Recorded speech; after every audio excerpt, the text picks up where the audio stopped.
네, 시작하겠습니다. 교재는 7778페이지에 보시면 요한복음 14장에서부터 16장까지 제자 격려를 통한 준비, 이때 준비는 귀천하시는 준비인 겁니다. 먼저 14장에 언약으로 격려하시면서 귀천을 준비하십니다. 자, 아까 베드로도 부인한다고 얘기를 했죠. 그런데 이렇게 이어져요. 14장 1절에서부터 7절에 보면 다시 오신다고 하시면서 아버지에게 준비한 집이 있다. 그 준비를 한 다음에 너희들에게 다시 와서 너희들을 본인이 있었던 곳이 영원한 천국이니까 바로 그 영원한 생명으로 통치하는 바로 그것으로 너희들을 데리고 간다. 14장 1절입니다. 너희는 마음에 근심하지 말라. 하나님을 믿으니 또 나를 믿으라. 내 아버지 집에 거할 곳이 많도다. 거할 곳이 그렇지 않으면, 거할 곳이 없었다면 너희에게 일렀으리라. 너희에게 간다고 일렀겠느냐? 이렇게 번역이 돼야 됩니다. 내가 간다고 했겠느냐? 그럼 내가 거짓말하는 일이 되지 않느냐? 간다는 말은 아버지께 간다는 것이고 아버지께서 준비해 놓은 바로 그 영원한 집. 여러분, 요거는 무슨 사건하고 직접 관련이 되냐면 아담에게 했던 자손 땅 통치 언약을 그리스도께서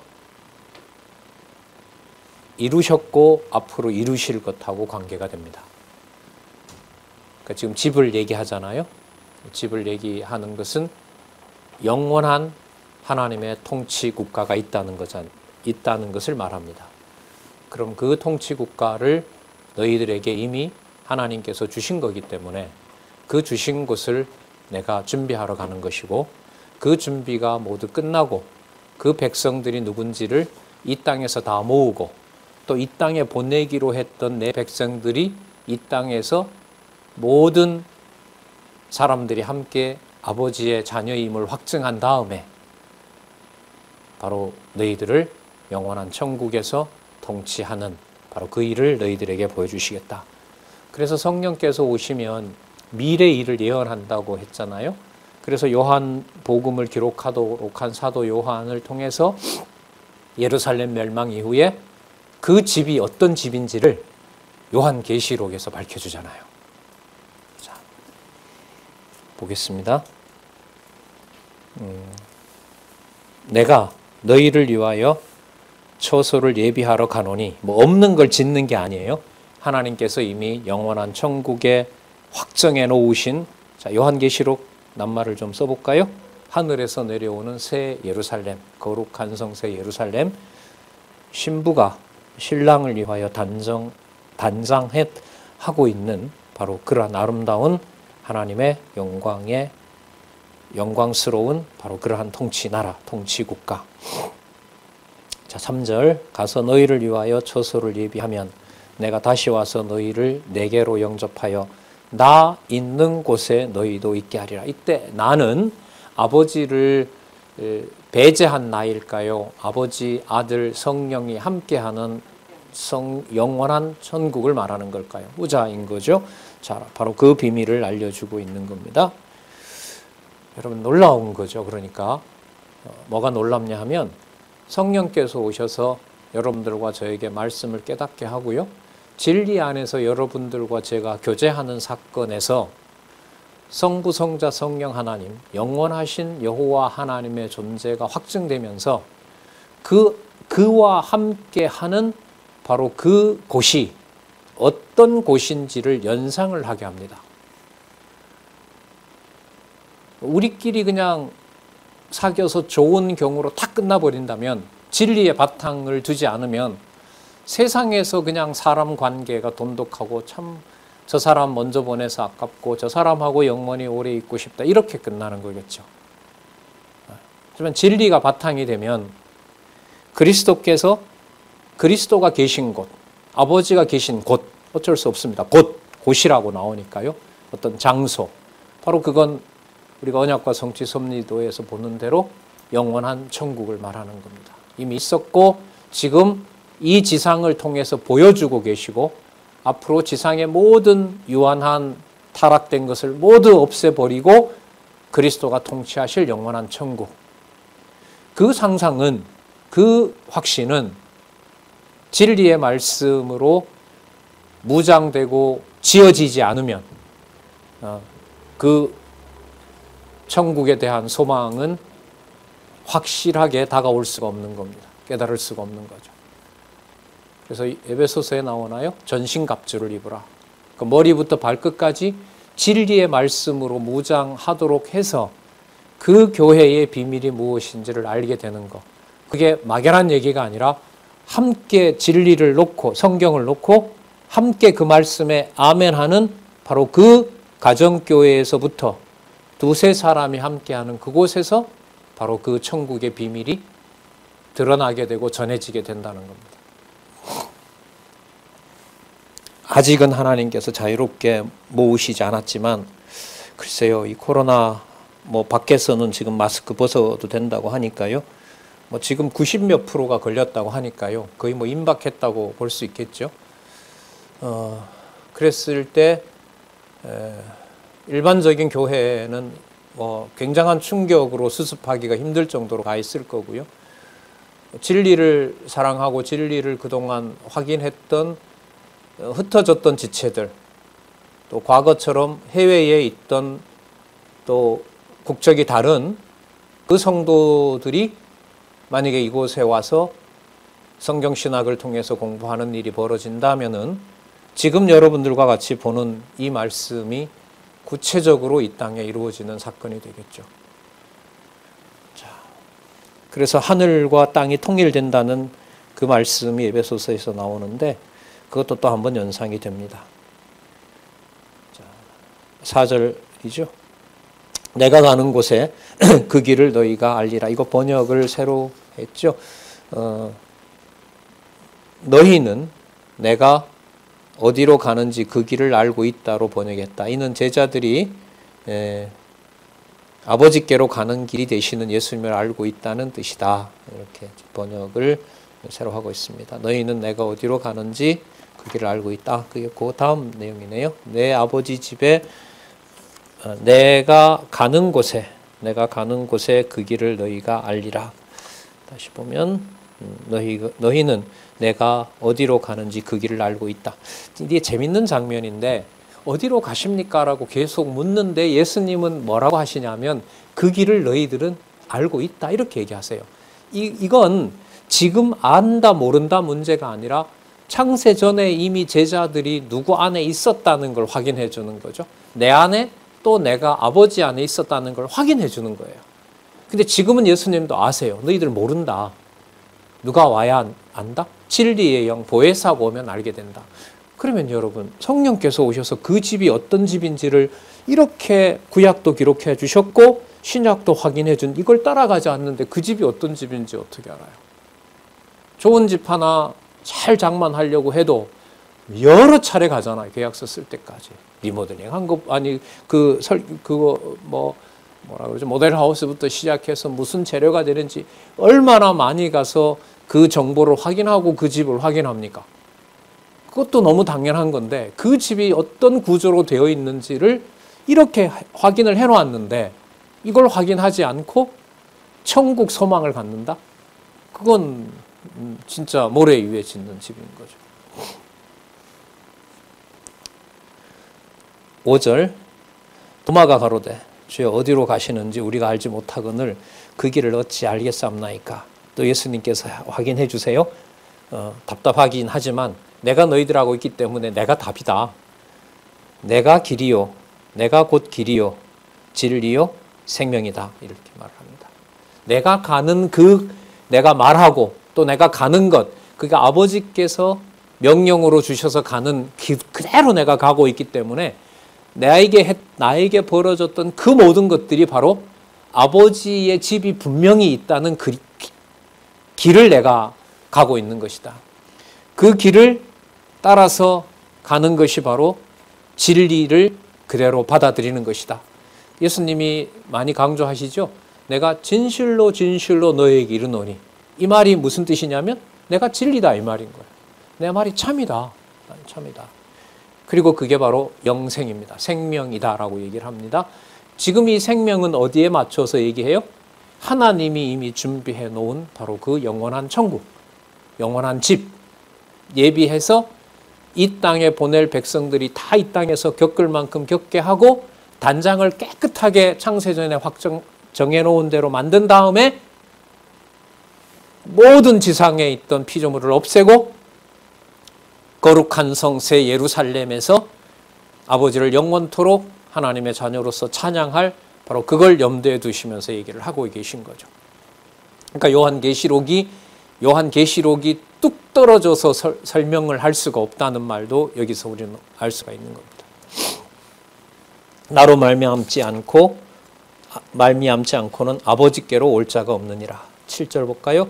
너희가 나를 알았다면 내 아버지도 알았으리라. 도대체 어디로 가십니까? 어디로 가냐고? 아버지께로 간다. 아버지께로 간다. 아버지, 나중에 빌립이 또 물어요. 아버지가 어디 있는지 좀 보여주십시오. 나를 본 것이다. 자, 제자들의 물음은 상당히 답답한데 그리스도는 제자들의 답답함이 아니라 이 제자들의 상태와 어떻게 보면 상관없이 이 제자들이 누구 안에 있음을 확인하는 걸 선언하시죠. 아버지 안에 있음을 확인하세요. 그래서 가룟 유다는 자기 몫이 팔아야 되는 자로 보냈고 이들은 지금 아주 답답한 질문을 하지만 그 답답한 질문에 대해서 아버지가 정해놓은 것을 기록을 하게 하셨지만 또 알려도 주시는 거죠. 그걸 우리는 지금 따라가고 있는 겁니다. 그러면 누구에게 영광스러움이 된다는 것으로 결론이 날 수밖에 없냐면 아버지께. 그러니까 제자들의 안타까움을 아버지의 자녀로 이미 아버지가 받아줬기 때문에 끝까지 사랑하셔야 돼요. 모른다고 내쳐도 안 돼요, 예수님은. 그리고 예수님은 그런 의미에서 빨리 가고 싶으세요. 빨리 가야 이 아버지가 안에 있었던 이 창세전 놀라운 비밀을 제자들도 깨달을 수 있으니까. 그 방향으로 가요, 지금 14장, 15장, 16장에. 자, 이번엔 또 7절 끝부분에 이제부터 너희가 그를 알았고 아버지를 알았고 완료형을 쓰잖아요. 또 뭐 했다? 보았느니라. 그러면 이 말은 예수님께서 당신을 보는 사건과 누구를 보는 사건을 일치시켜요? 아버지를 보는 거죠. 그러면 내가 길이요, 진리요, 내가 전하는 말, 내가 너희들에게 일러준 말, 그게 아버지의 로고스 아니겠어요? 그리고 그것이 바로 영원한 생명, 생명의 길이다. 그러면 그리스도가 죽으러 가는 것이 아니라 아버지께 영광이 되고 아버지께서 준비해 놓은 처소를 확인하러 가는 것이기 때문에 그게 길이요 진리요 뭐가 되시는 거냐면 생명인 거죠. 죽음의 길이 아니라 생명을 확인하는 길이 되는 겁니다. 이런 말을 어떻게 어떤 다른 철학이나 사상에서 만들어 와요? 가지고 와요? 도저히 가져올 수가 없습니다. 하지만 따라가서 확인하지 않으면 이거는 공허한 얘기입니다. 중간에 뭔가를 뽑아내서도 안 됩니다. 12장 50절 자꾸 기억이 나는데 아버지께서 나에게 일러주신 그대로. 자, 우리 한번 그대로 또 따라가 보겠습니다. 아버지와 하나임을 믿으라며. 자, 여기 나오잖아요. 내가 아버지 안에 있고 아버지가 내 안에 있고 너희들이 하나 된 것으로 내가 아버지 안에 있는 것 너희들이 확인하게 된다. 왜 그러냐 하면 이제부터 너희가 그를 알았고 아버지를 알았고 아버지를 봤다고 하잖아요. 예수님을 본 사건을 누굴 봤고 누굴 알았다고 해요? 아버지를 알았다. 이런 말이 이게 어떻게 이해가 되겠어요? 8절. 그러니까 빌립이 또 답답한 소리를 한다가 아니라요. 이번에는 빌립에게도 아버지를 알려준다 이렇게 보시면 돼요. 아까는 베드로에게, 조금 전에는 도마에게, 조금 전에는 그저 앞서서는 누구에게? 가룟 유다에게. 아버지의 집에 갈 자가 아니라 아버지의 집으로 나를 보낼 역할을 네가 하라고 그렇게 알려주는 거죠. 빌립이 가로되 주여 아버지를 우리에게 보여주옵소서 그리하면 족하겠습니다. 예수께서 말씀하십니다. 내가 이렇게 오래 너희와 함께 있었는데 내가 나를 알지 못하느냐? 여기 답을 제시하시죠. 나를 본 자는 누구를 보았다? 아버지를 봤다. 나를 본 자는 아버지를 보았다. 그거 말이 안 되잖아요 라고 예수님이 이들을 타박 못합니다. 왜? 아버지를 보고 있기 때문에. 아버지가 이렇게 질문하는 빌립도 이미 누구 안에 넣어놨기 때문에 자신 안에, 아버지 안에 넣어놓은 하나님의 자녀임을 그리스도는 너무나 잘 알고 있기 때문에 아버지가 명령으로 그 빌립의 그 말이 어리석더라도 그를 버리면 안 된다. 알고 있습니다. 알고 있습니다. 아버지요. 이들이 나에게 줬고 아버지께서 다스리라고 한 자들이라는 걸 제가 너무나 잘 알고 있습니다.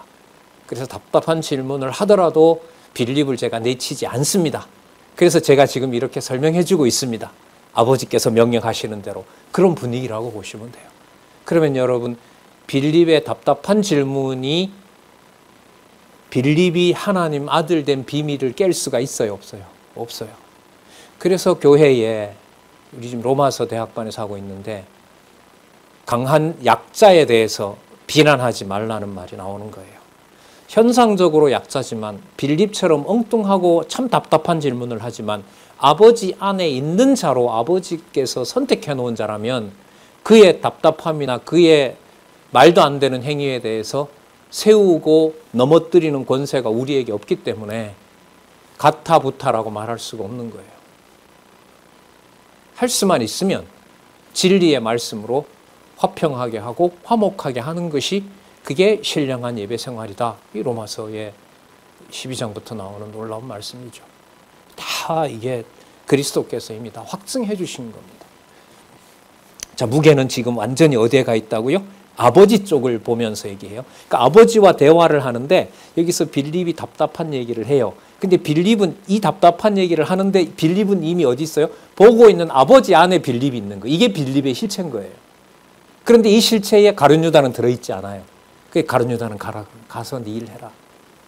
베드로도 부인하고 떠나요, 눈앞에서는. 그런데 여기 계신 아버지 품에는 누가 있어요? 내가 있고 그 아버지 품 속에 있는 나 안에 누가 있어요? 지금 버리고 가는 베드로가 아마 여기 있는 거죠. 그러니까 어디를 보고 지금 계속 얘기해요? 하늘에 있는 이 하나님의 영원한 존재를 보고 지금 얘기하시는 거예요. 그러면 성령께서 오셔서도 이 말씀을 여러분들과 저에게 전할 때 현상 얘기를 하는 걸까요? 지금 현재 넘어지고 세워지고 이런저런 사건에 연루되어 있고 아주 성도지만 성도로 살 수 없는 거기에서만 얘기할까요? 성령께서 창세전에 있는 그리스도 안에 있는 이것을 고려해서 말씀을 하실까요? 그러니까 못 건드려요. 건들면 안 돼요. 좀 극단적이긴 하지만 그 진리와 그 말씀을 교제하는 교회를 내가 허무는 일에 내가 나선다? 차라리 존재하지 않는 게 낫죠. 물론 그건 사람의 마음대로 안 됩니다만. 자, 그럼 지금부터 제가 드린 말씀이 안내를 바르게 하고 있다면 누구 이름이 계속 지금부터 쏟아져 나올까요? 제자들은 답답한데 답답한 제자들을 지금 누가 끝까지 사랑하도록 하니까 하늘에 계신 아버지가 보장을 해주고 있기 때문에 누가 이루는 뜻에만 맞출까요? 아버지가 이루는 뜻에 맞춰요. 여러분, 마가복음, 누가복음에 이런 분위기 없어요. 이런 분위기 없습니다. 자, 보겠습니다. 나를 본 자는 아버지를 보았거늘 어찌하여 아버지를 보이려 하느냐. 자, 친절하게 안내하세요. 나는 누구 안에 있고? 아버지 안에 있고 아버지는 내 안에 계신 것을 내가 믿지 아니하느냐. 자, 이렇게 답답한 제자들을 드러내놓고 그 답답한 제자들의 질문을 그대로 받아서 그냥 예수님이 책망하는 것이 아니라 내가 아버지 안에 있는데 그 답답하게 질문하는 너희들이 이미 내 속에도 있었다. 이 비밀을 알려주시는 거죠. 그게 여러분 격려예요. 격려입니다. 그러니까 눈에 보이는 현상의 본질이 어디에 있는 사건이다? 하늘에 있는 사건으로 설명합니다. 여러분, 요한복음만 그럴까요? 창세기부터 요한계시록까지가 전부 절대 진리이기 때문에 이런 걸 전제로 할까요? 네. 그래, 여호와 계신 거예요. 창세전에 계신 여호와께서 당신을 드러내놓은 말씀이 계시의 말씀이라는 말씀인 거죠. 그대로 따라가야만 돼요. 그대로. 아버지께서 내게 일러주신 그대로. 그럼 예수님만 그런 말 할까요? 성령께서도 이걸 그대로 받으셔야 될까요? 아버지께서 그리스도에게 아들에게 얘기한 그대로, 성령께서 그리스도가 아버지로부터 전해준 그대로, 성령도 성령께서 그리스도가 아버지로부터 전해준 그대로, 그대로, 그대로, 그대로, 그대로, 그대로, 그대로, 그대로, 그대로, 그대로, 그대로, 그대로, 그대로, 그대로, 그대로, 그대로, 그대로, 그대로, 그대로, 마태복음부터 계시록까지. 그래서 창세기부터 요한계시록까지. 이걸 막 바꿔요. 부분 떼서 사용을 해요. 아니에요.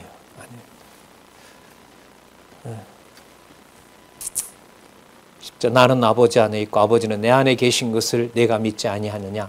내가 너희에게 이르는 말이 스스로 하는 것이 아니라 아버지께서 내 안에 계셔 그의 일을 하는 것이다. 그러면 내 일이 누구 일이다? 아버지 일이다. 아버지 일이다. 이제 여기에 이제 제자들을 어떻게 데리고 들어오나 보세요. 일단 이 부분을 설명을 충분히 하세요. 내가 아버지 안에 있고 아버지께서 내 안에 계심을 믿으라. 그렇지 못하겠거든 내가 행한 그 일을 봐라. 이게 사람의 아들이 할 일이 아니지 않느냐. 이건 하늘에 속한 아들만 할 수 있는 일이다. 12절 또 강조하시죠. 내가 진실로 진실로 너에게 이르노니 나를 믿는 자는 나의 하는 일을 저도 할 것이요. 왜냐하면 아버지 안에 있는 자니까. 자, 그럼 여러분 여기서 나의 하는 일을 저도 한다고 했을 때 그 하는 일이 위대하고 놀라운 일을 말하는 걸까요? 아버지의 뜻에 합당한 아들의 일을 한다는 것이 목적일까요? 후자인 거예요. 자, 나의 하는 일을 저도 할 것이요. 물론 제자들이 오순절에 그리스도가 살아있음을 증명하기 위해서 표적도 물론 보여주시죠. 자, 또한 이보다 큰 것도 하리니 이는 내가 아버지께로 감이니라. 없어지는 게 아니라 내가 아버지께로 가고 너희들이 아버지 안에 있었기 때문에 남겨둔 너희들도 내가 아버지의 일을 한 것처럼 너희들을 보면서 누가 일하는 걸 알게 된다? 아버지가 일하는 걸 보게 된다. 그러면 맞잖아요. 성도들이 진리 안에서 말씀을 깨닫고 서로 주신 각자 은사를 은사 따라서 활동하는 그게 누가 살아계신 증거가 맞아요? 하나님께서 살아계신 증거가 맞죠.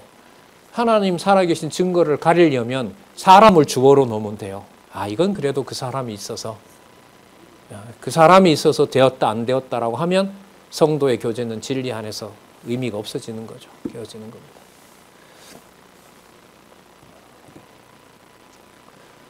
13절 너희가 내 이름으로 무엇을 구하든지 내가 시행하리니 반드시 이루신다는 거예요. 이는 아버지로 하여금 아들을 인하여 뭐하게? 영광을 얻으시게 하려 함이라. 그러니까 주 예수 그리스도의 이름으로 하게 되는 거죠. 그리고 제자들이 그 베드로가 그 안전뱅이 일으켰을 때 내게는 아무것도 없는데 누구의 이름으로? 나사렛 예수 이름으로. 왜? 그분이 지금 안 계신 게 아니라 승천하셔서 살아계셔서 그 능력을 우리에게 줬기 때문에 너를 일으키게 된 것이고, 그래서 너는 나를 믿는 것이 아니라 주이신 예수 그리스도를 믿는 것이다. 마찬가지죠. 지금 전도가 그거 아니에요. 복음을 전하는 것이. 아들을 인하여 영광을 얻으시게 하려 함이라. 14절 내 이름으로 무엇이든지 내게 구하면 내가 시행하리라. 반드시 이루신다는 거죠. 그리고 그 일이 어떻게 이루어지냐 하면 너희가 나를 사랑하면 나의 계명을 지키라. 그 계명은 서로 사랑하는 거죠. 자, 이걸 누구 보고 이루라고 하냐 하면 내가 이룬다라고 하는 내용이 여기죠. 진리의 영을 보낼 것과 가서 진리의 영을 이 땅에 보내시고 여기에 있는 남은 백성들을 모으고 나는 가서 영원한 천국을 내가 마련해 놓고 그 일이 이루었을 때 각자에게 준 그 축복을 분배할 수 있도록 내가 다 준비해 놓고 오겠다. 마치 뭐처럼요? 12지파가 가나안에 가기 전에 모세를 통하여 지도를 그려오게 해서 뭐 해버립니까? 400년 후에나 나누어 줄 땅을 이미 모세가 그려버리잖아요. 똑같은 일입니다. 그러면 여러분, 성도의 관계에서 저 사람에게 준 하나님의 은사를 건드리지 않고 각자 자기 일 하는 데서 천국의 지분이 무엇인가를 어떻게 할까요? 알게 되는 거죠. 아직 가지는 않았는데 유다 지파는 이미 지도를 가지고 있어요. 유다 지파 옆에 베냐민이 살게 되어 있는 지도를 베냐민이 가지고 있어요. 400년 후에나 가야 가나안 땅에 가서 그 지도대로 이루어져요. 가야 다윗 왕이 와야. 그게 여러분 소망인 겁니다. 살아있는 소망인 겁니다. 진리 아니면 도저히 도달할 수가 없어요. 그래서 더 절박해요. 이 진리의 말씀대로, 이 진리의 말씀 속에 깊게 들어가고 싶은 거죠. 자, 누가 하시는지 여기서 예수님께서 이제 드디어 당신의 놀라운 사랑을, 성령을 소개하면서 확증해 주세요. 16절, 내가 아버지께 구하겠으니 뭘 구하시나 보세요. 그가 또 다른 보혜사를 너희에게 주사, 또 다른 랍비를 주신다고 보면 돼요. 또 다른 선생님 보낸다. 진리를 깨닫게 할, 나를 대체한다. 제자들이 처음 듣기엔 어려울 거예요. 다른 예수님이 오나 그러면? 이 예수님을 대체할 누가 온다고? 누구지 도대체? 네. 그가 또 다른 보혜사를 너희에게 주사 영원토록 너희와 함께 있게 하시리라. 영원하신 임마누엘인 거죠. 저는 무슨 영이라? 진리의 영이라. 아까 예수님께서 내가 길이요 진리라고 했죠. 그 그리스도와 똑같은 진리를 전할 진리의 영을 보내시는 겁니다. 생기를 불어넣어 주시는 거죠. 세상은 능히 저를 받지 못하나니 이는 저를 보지도 못하고 알지도 못해요. 뜬 눈을 뜨고 있어도 그 눈으로 보는 게 아니에요. 알지도 못해요. 고도의 합리적인 추론을 한다고 해서 성령께서 하시는 일을 알 수 있는 게 아니에요. 그래서 제가 아까 시작할 때 그런 말씀 드렸잖아요. 성경에 문서설이 나오는 건 당연합니다. 그게 성령의 역사입니다. 성령의 역사로 성경을 하나님의 말씀으로 기록했는데 세상은 능히 받지 못하기 때문에 알지도 못하고 들어도 깨닫지도 못합니다. 그러면 그 말씀에 대해서 진리라고 말하는 것이 아니라 뭐다? 이것도 다른 문서 중에 하나다라는 말이 나올 수밖에 없는 겁니다. 하지만 택한 자녀들에게는 진리의 영이 오셔서 그 말씀을 깨닫게 하시는데 그게 여러분 20세기 말 새로운 밀레니엄 시대에 이 땅에 1980년, 79년도에부터 시작해서 40년 넘는 전통, 짧은 전통 속에 창세기부터 계시록까지 전부 진리의 영이 기록해 놓으신 말씀이다. 생명의 말씀이다라는 것을 확증해 준 그 사건의 한복판에 여러분들과 제가 거하도록 하신 겁니다. 이 복을 어떻게 감당을 하겠습니까? 이걸 주고 팔고 거래를 하겠습니까? 맞겠습니까? 그러나 너희는 저를 아나니, 누구를 안다 그래요? 성령을 아나니. 왜냐하면 저는 너희와 함께 거하시며 그 다음 또 보세요. 너희 속에 계시겠습니다. 그래서 여러분 내주하시면서 동거하시는 분, 내주하시는 임마누엘이 바로 누구냐 하면 성령이라 그러는 겁니다. 속에 거한다고 했으니까. 우리가 내주하신다 이런 말 하잖아요. 그리고 항상 함께 하세요. 뭐와 더불어? 진리의 영이니까 진리를 깨닫게 해서. 그러면 일용할 양식을 이루시는 게 맞죠. 성령께서. 이스라엘 백성에게 일용할 양식을 먹인 것처럼. 18절 내가 너희를 고아와 같이 버려두지 아니하고 너희에게로 오리라. 이 너희에게로 오리라는 사건은 부활에 이미 확인해 주시죠. 바로 가시지 않잖아요. 죽으시고 부활하시고 요한복음 끝에 나오죠. 예수님께서 입으로 바람을 불어요. 이건 누구 행위냐 하면 창조주 하나님께서 흙을 만드시고 생기를 불어넣는 거예요. 이게 바로 오실 성령에 대한 확증인 겁니다. 너희에게로 오리라. 19절 조금 있으면 세상은 다시 나를 보지 못할 터이로되 이제 곧 죽으시니까요. 너희는 나를 보리니 그들에게 하지만 그리스도께서는 부활하신단 말이죠. 이는 내가 살았고 너희도 살겠습니다. 이거는 예수님 부활한 걸 보게 된다는 말이죠. 지금 이 맥락으로 보면. 부활하신 그리스도를 제자들이 만나죠. 20절 그날에는 부활하신 그리스도를 볼 때에는 내가 아버지 안에 지금부터 잘 보세요. 부활 사건에서 그리스도가 온전히 아버지께 속한 것을 확인하는 거예요. 마태복음의 부활은 지성소에 들어간 제사일을 확증하는 거예요.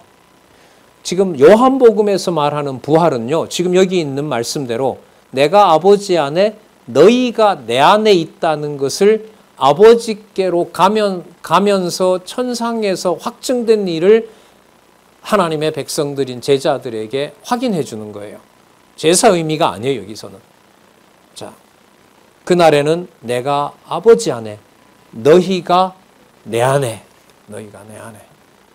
그러니까 부활하신 그리스도 안에 있다라는 말은 이 세상 안에 있다는 걸까요? 아버지 품에 있다는 걸까요? 그 세상, 부활한 몸은 세상에 속한 게 아니잖아요. 그죠? 부활한 몸 안에 있다는 말은 전적으로 어디에 있는 자녀? 하늘에 있는 자녀를 확인해 주는 거예요. 그 요한복음의 부활은 마태나 마가에다가 이렇게 섞으면 안 돼요. 그대로 이 논리적인 순서가 있어요. 이건 온통 하늘로 가 있어요, 지금. 내가 아버지 안에, 너희가 내 안에. 그 다음 보세요. 내가 너희 안에.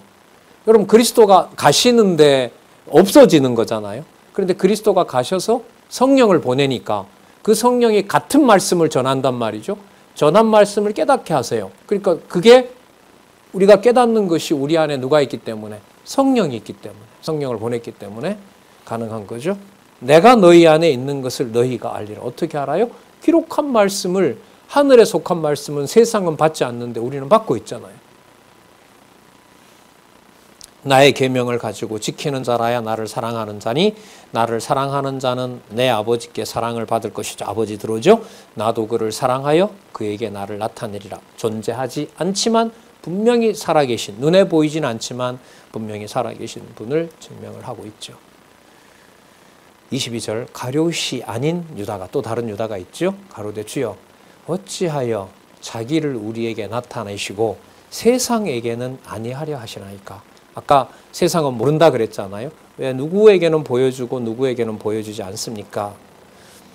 23절, 예수께서 대답하여 가라사대 사람이 나를 사랑하면 내 말을 지키리니 내 아버지께서 저를 사랑하실 것이라. 아버지에게 합한 자가 있는 겁니다. 다 사랑할 수 있는 게 아니다. 다 사랑할 수 있는 것이 아니고 아버지 안에 있는 자, 그리고 내 안에 있는 자. 그래서 아버지와 아들과 성령이 그 안에 거하는 자. 얼마나 여러분 이 성도의 권위라는 게 높은 거예요, 이 땅에서. 말씀을 듣고 살아가는 자녀에게 하나님의 존재는 성부, 성자, 성령이 함께한 바로 그 권위가 있는 겁니다. 거룩한 성도라고 하는 비밀이 바로 그거죠.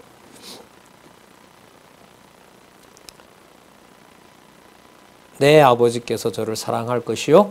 그 다음 말씀 보세요. 신비한 말씀이죠. 우리가 저에게 와서가 아닙니다. 가서 이렇게 번역하고 있습니다. 우리가, 그러니까 예수님과 바로 제자들, 우리가 저에게 가서, 아버지께 가서 아버지와 함께, 아버지 곁에라고 번역했죠. 아버지 안에, 아버지 곁에, 아버지와 함께 무엇을 하리라? 거처에 함께 머물게 되리라. 그 거처가 바로 교회입니다. 그럼 여러분 여기에 누가 다 들어와 있죠?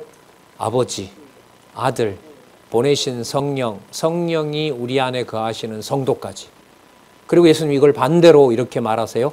성도들이 사랑 안에 거하고 내 제자가 된 것을 보면 아버지가 내 안에, 내가 아버지 안에 보는 것과 동일한 사건입니다. 그 사건의 복수가 교회입니다. 그래서 겁난다는 거예요, 자꾸 저는. 교회가. 뭘 어떻게 내 손으로 할 수가 없는 거니까. 그 신약 성경의 절반 이상이 교회 설립에서부터 교회 승리까지, 그리스도가 마지막에 최후 심판의 이후에 거룩한 성 새 예루살렘이 도래하는, 완전히 다 드러나는 바로 그 일의 출발이 여러분들과 제가 공부하고 있는 진리의 영으로 소통하는 것과 절대로 무관할 수가 없다는 겁니다. 이 정도로 조심할 수 있는 게 이 땅에 있어서 전 참 좋아요. 내 기분대로 뭔가 싹 그냥 한순간 내 마음에 안 들고, 애들 뭐 장난감 가지고 놀다가 마음에 안 들면 다 그냥 부수고 집어 던지는 것처럼, 뭐 어른도 마찬가지잖아요. 자기 마음에 안 들면. 근데 그렇게 해도 무너지지 않는 데가 있고, 그렇게 내 마음대로 함부로 얘기해도 온전히 보존되는 그런 곳이 있다는 게, 그게 혈육을 넘어선, 또 혈육을 통해서도 뭐 로마서 16장에 보면 바울도 친척들이 믿은 분들이 많잖아요. 예. 그 사촌이 또 도와줘서 도망도 가고 이러잖아요. 그런 혈육을 포함하기도 하고 넘어선 그런 곳이 이 땅에 이 참 별 볼 일 없는 몸을 가지고 이 몇 자 아는 걸 마치 진리를 뭐 많이 아는 것처럼 그 행세하는 그 참 보기 흉한 몰골인데, 그걸 뛰어넘는 뭔가를 생각할 수 있고 기억이 나고, 그걸 전혀 문화와 배경이 다른 누군가와 이야기를 할 수 있는 여지가 있다.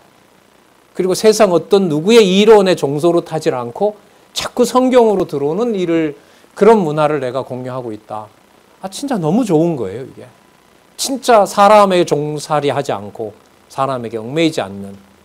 그럼 그리스도는 오직 제자들을 자기에게 묶어두려고 하는 걸까요? 아버지에게 중매하는 역할을 하고 계셔요. 그렇죠. 중보자예요. 그 중보자 기도가 17장에 나오는 거예요. 그래서 보통 신학에서 대제사장의 기도라고 하죠. 그 중보 기도라는 말 우리는 쓰면 절대로 안 돼요. 요한복음이 무너져요. 무너집니다. 그 비밀을 모르니까.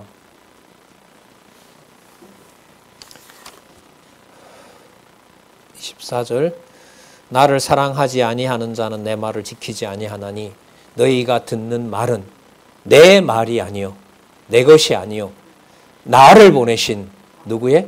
아버지의 말씀이니라. 아버지의 말씀. 그럼 다시 또 어디로 향하고 있어요? 아버지께로. 그럼 제자들을 누구에게로 계속 붙여줘요? 답답한 소리를 하는 빌립이든 도마든 베드로든 갈자인 가룟유다의 경우도 어쨌든 다 포괄해서 누구의 말씀이 이루어지는? 아버지의 말씀으로 이루어지는. 여러분 요한복음 꼭 혼자 복습하세요. 꼭 하셨으면 좋겠어요. 1장 1절서부터 굳이 얼마만큼 이해하려고 하시지 말고 그냥 앞에 놓고, 제가 이 개론 제목 맞다는 거 제가 여러분들에게 다 확인시켜 드렸잖아요. 이거 의심하지 말고 이 주제 맞아요. 맞아요.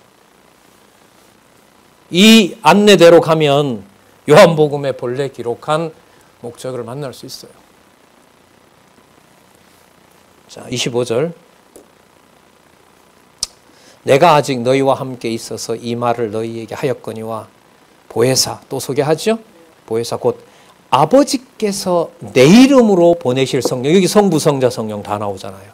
그리고 그 성령을 내 이름으로 보내요. 누구에게 보내요? 성도에게, 제자들에게, 여러분들과 저에게. 그러면 여러분들과 제가 진리 안에 교제하는 게 아버지와 아들과 성령이 뭐 하는 거죠? 존재하고 있다는 증거입니다. 그런데 거기에 왜 사람 주어를 넣냐 말이죠.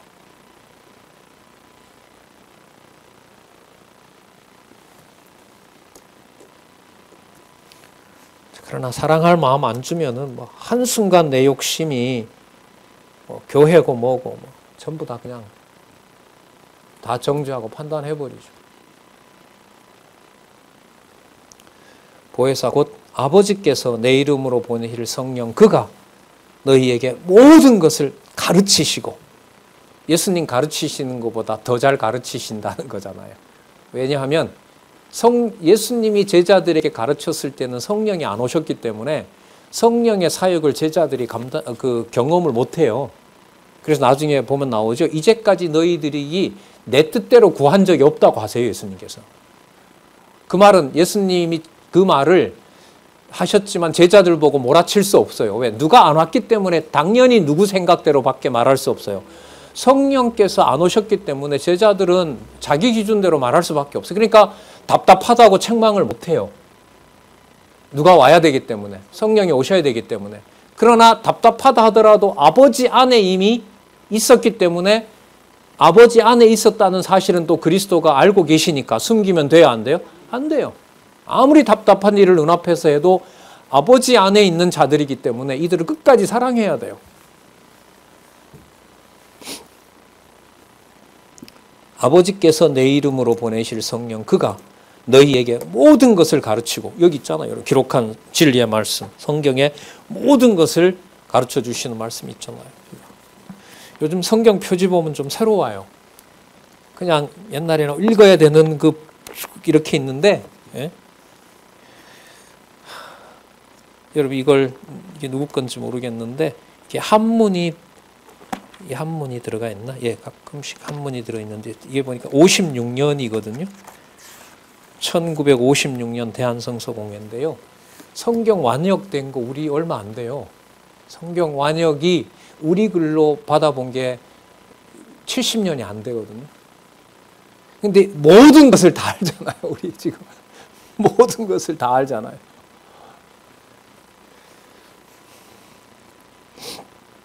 내가 너희에게 말한 모든 것을 가르쳐 줄 뿐만 아니라 뭐하게?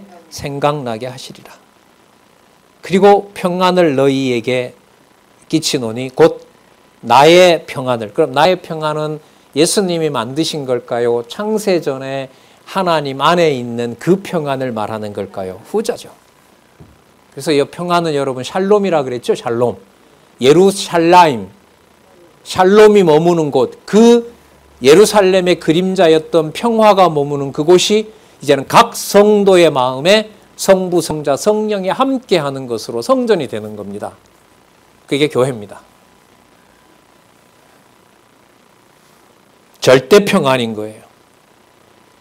이걸 흔들어 놓을 수가 없죠. 나의 평안을 너희에게 주노라.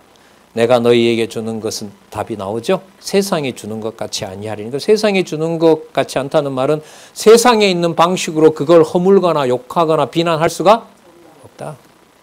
너희는 마음에 근심도 말고 두려워하지도 말라. 어떤 상황이 되더라도 나를 배신하는 일도 아버지께 영광이 되고 아버지 안에 있었던 것을 취소할 수가 없다. 그러니까 어떤 경우에도 근심도 말고 두려워하지도 말라. 내가 갔다가 너희에게 온다 하는 말을 너희가 들었나니 나를 사랑하였다면 내가 아버지께로 감을 너희들이 기뻐하였으리라. 내가 아버지께로 가야 너희들 속에 아버지를 모두 아는 성령, 모두 알 수 있도록 가르쳐주고, 아까 26절 끝에 생각나게 할 누가 오니까 보혜사가 오기 때문에. 보혜사가 누구라고요? 26절 여러분 꼭 좀 기억하셨으면 좋겠어요. 아버지께서 내 이름으로 보내실 성령. 그래서 여러분 이게 아버지께서 내 이름으로 보내실 성령이 기록했기 때문에 이걸 절대진리라고 주장을 하는 거고요. 진짜 맞는지를 성경신학에서 창세기부터 계시록까지 진짜 절대진리라고 증명을 하나님이 하도록 하신 겁니다. 이게 The Bible Theology, 성경신학의 대역사인 겁니다. 한국에서 이루어진 솔로몬의 지혜를 보러도 왔는데 하나님 준비하시겠죠. 지금 아르헨티나에 오셨던 전도사님이 어떤 생활을 책임지려고 일단 뭐 몸도 쇠약해지고 하여튼 다 이제 끝나고 다음 주에 아르헨티나로 간다고 오셨는데 몇 마디 들을수록 자꾸 이게 목이 메어가지고요. 그 아르헨티나 소식을 여기 많이 들었기 때문에 거기 지금 전하고 있는 장로님 교회에서 이제 나가라고 할 때 그 상황을 얘기하더라고요. 당회가 열리면 수십 명의 장로들이 막 공격을 하는 거죠. 그리고 진리의 말씀을 들었기 때문에 교회에서 아버지가 진리, 그 11조가 비성경적이라고 하면서도 아버지는 교회에 연보하는 걸 딸들이 또 공격을 하는 거예요. 아버지도 우리한테 그 11조가 비성경이라고 하는데 아빠는 왜 계속 교회에다 11조 내는데? 그 말에 당회의 원들의 비난은 뭐 그런 대로 어쨌든 간에 완전 제명하기 전까지는 려고 했는데 자식들에게 이제 뭐예요? 그 위선을 한 거 아니에요. 그래 그만둘게. 그리고 나와서 이제 그 교민 사회에서 건물 못 얻습니다. 그 정도 낙인 찍히면 얻을 수 없대요.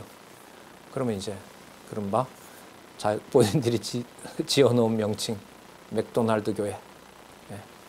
이걸 지금도 이제 계속 이어가고 계신다는 거죠. 평안을 너희는 마음의 근심도 말고 두려워하지도 말라. 그 다음이죠. 28절 그 부분에 내가 나의 아버지께로 감을 기뻐하였으리라. 아버지는 나보다 크심이니라. 아버지가 크신다는 말은 지금 하고 있는 일이 나에게 손해가 되고 불이익이 된다 하더라도 그게 아버지께서 정해놓은 일이고 아버지의 뜻이 이루어지는 것이다. 이걸 강조하는 말씀이겠죠. 이제 일이 이루기 전에 너희에게 말한 것은 일이 이룰 때에 너희로 믿게 하려 함이라. 이 말씀도 많이 나오죠. 이후에는 내가 너희와 말을 많이 하지 아니하리니 이 세상 임금이 오겠습니다. 그럼 세상 임금이 권세가 있어서 오는 거냐? 아니요. 가룟 유다를 통해서 아버지께 영광이 되도록 한 것처럼 이 악한 세력도 세상 임금도 아버지 안에 하나님의 자녀들이 누구도 흔들 수 없는 그 천국이 존재한다는 것을 성도들이 극심한 상황에서도 깨닫게 하는 거예요. 절대로 무너지지 않는다는 거. 그러면 악한 세력은 왜 돋느냐? 저기 답이 나와요. 31절에 볼까요? 30절 중간에 이 세상 임금이 오겠습니다. 그러나 저는 내게 관계할 것이 없다. 로마 군병이 그리스도를 찌른다 하더라도 그게 세상 권세가 이기는 것이 아니다. 속에 거하시는 성령이 떠나는 게 아니다. 그 생명을 빼앗아 갈 자가 절대로 없다. 절대로 없다.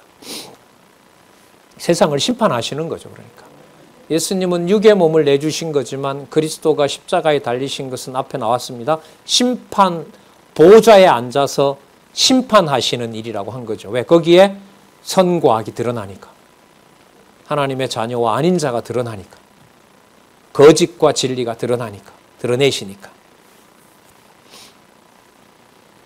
오직 내가 아버지를 사랑하는 것과 아버지의 명하신 대로 행하는 것을 세상으로 알게 하려 함이라. 그럼 세상 임금이 왜 옵니까? 세상 임금이 내 몸에 위협을 가한다 하더라도 내가 아버지를 버린다 안 버린다? 안 버린다. 그러니까 그 말씀이잖아요. 내가 아버지를 사랑하는 거 알게 하려고 여러분 세상 권세가 하나님의 교회를 핍박하고 뒤에 보면 나오는데 그리스도를 죽이면 하나님의 자녀를 죽이면서 하나님의 기뻐하는 일이라고 하면서 하나님의 자녀를 죽이는 거예요. 이 사건이잖아요. 내가 아버지를 사랑하는 것을 대적들이 그리스도를 죽이는 사건에서 아버지가 창세전에 나를 정했던 그 은총과 사랑은 변함이 없다는 것을 알려주려고 세상에 악을 둔 겁니다. 여러분 이해가 되실 거예요. 에덴 동산을 사단에게 맡겼지만 하나님이 약속해 준 것이 사라집니까? 다 이루어집니까?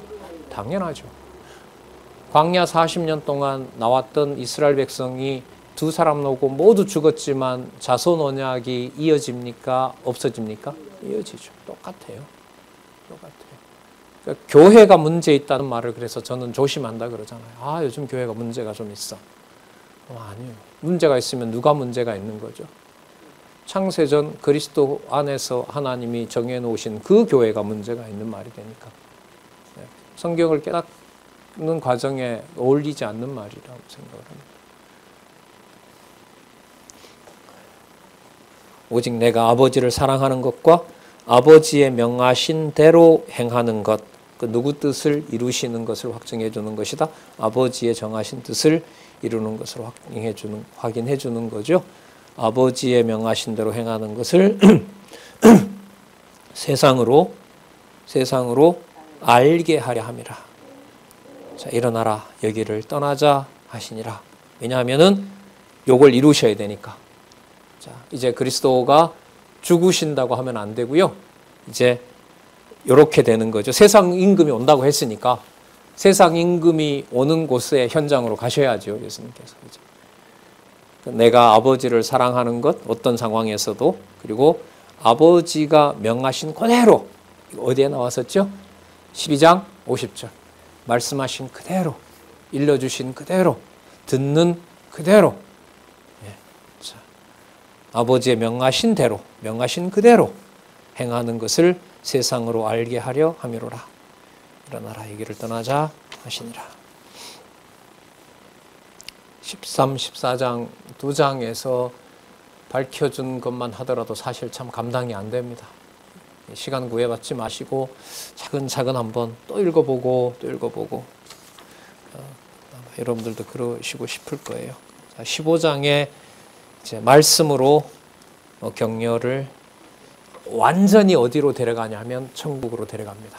하늘에다가 모든 상황을 그 천국이라는 아까 소개한 거기에다 두고 이제 제자들에게 15장의 이제 말씀으로 격려해 주시면서 아버지께로 가는 준비를 또 하시는 겁니다. 아주 놀라운 말씀들 많이 나옵니다.